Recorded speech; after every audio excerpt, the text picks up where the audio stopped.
Apple jam তৈরির মজাদার অসাধারণ একটি রেসিপি নিয়ে আপনাদের সামনে হাজির হয়েছি। এটা খেতেও খুবই দারুণ হয়, তৈরি করা একেবারেই সহজ। তো চলুন কথা না বাড়িয়ে ভিডিওটি শুরু করা যাক। আসসালামু আলাইকুম, সুহাইফা আফরিন ইউটিউব চ্যানেলে আপনাদের সবাইকে স্বাগতম। আশা করি আপনারা সবাই ভালো আছেন।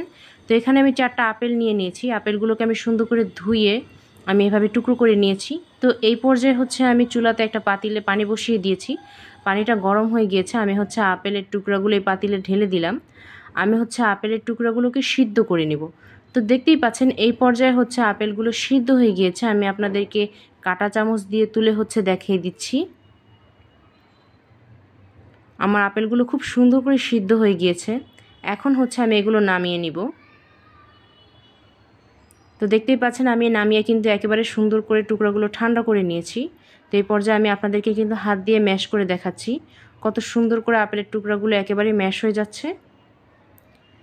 তো এই পর্যায়ে আমি আপেলের টুকরাগুলোকে ব্লেন্ড করে নিব। তার জন্য আমি একটি ব্লেন্ডার নিচ্ছি। আপেলের টুকরাগুলো আমি ব্লেন্ডারে দিয়ে দিব। এখানে আমি সামান্য পানি অ্যাড করব। এটা আমি যখন আপেলটা সিদ্ধ করেছিলাম সেখান থেকে আমি কিছুটা পানি তুলে রেখেছিলাম, সেই পানিটাই অ্যাড করছি। তো আমি এখানে ব্লেন্ড করে নিয়েছি আপেলের টুকরাগুলো। তো দেখতেই পাচ্ছেন খুব সুন্দর একটা পেস্ট তৈরি হয়েছে। তো এদিকে আমি চুলায় ফ্রাই প্যান বসিয়ে দিয়েছি। তো এখন আমি আপেলের পেস্টগুলো ফ্রাই প্যানে ঢেলে দিব। এটা তৈরি করা খুবই সোজা আর খেতে খুব মজা হয়। অবশ্যই বাসায় একবার হলেও ট্রাই করবেন। তো এই পর্যায়ে আমি চামচ দিয়ে সুন্দর করে নেড়েচেড়ে দিচ্ছি। আমি এইভাবে 5 থেকে 7 মিনিটের মতো রান্না করে নিব। তো এখন আমি এখানে 6 টেবিল চামচ চিনি অ্যাড করে দিব। আপনারা স্বাদ মতো মিষ্টি বাড়িয়ে কমিয়ে নিতে পারেন।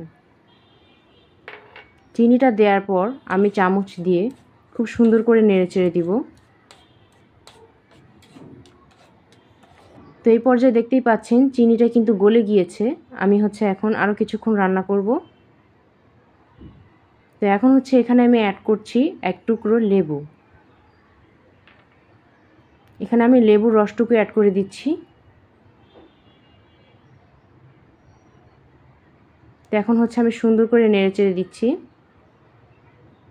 অবশ্যই লেবুটা অ্যাড করবেন, তাহলে স্মেলটা খুব ভালো আসে আর খেতেও খুব দারুণ লাগে। তো এই পর্যায়ে হয়ে গিয়েছে, আমি চুলাটা বন্ধ করে নামিয়ে নিব।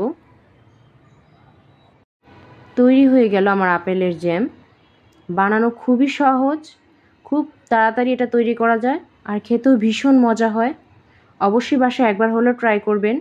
বড় থেকে ছোট সবাই পছন্দ করবে। রেসিপিটা তৈরি করা খুবই সোজা।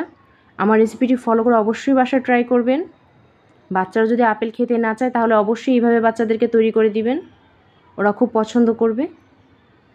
আমার রেসিপিগুলো যদি ভালো লাগে তাহলে অবশ্যই আমার ভিডিওতে লাইক, কমেন্ট অ্যান্ড শেয়ার করবেন। অবশ্যই আমার চ্যানেলটি সাবস্ক্রাইব করবেন। আমি আপনাদেরকে চামচ দিয়ে উঠিয়ে উঠিয়ে দেখাচ্ছি। দেখুন জ্যামটা কতটা থিক হয়েছে, খেতেও খুব মজা হয়েছে। অবশ্যই বাসায় একবার হলেও ট্রাই করবেন। আমার ভিডিওটি দেখার জন্য ধন্যবাদ।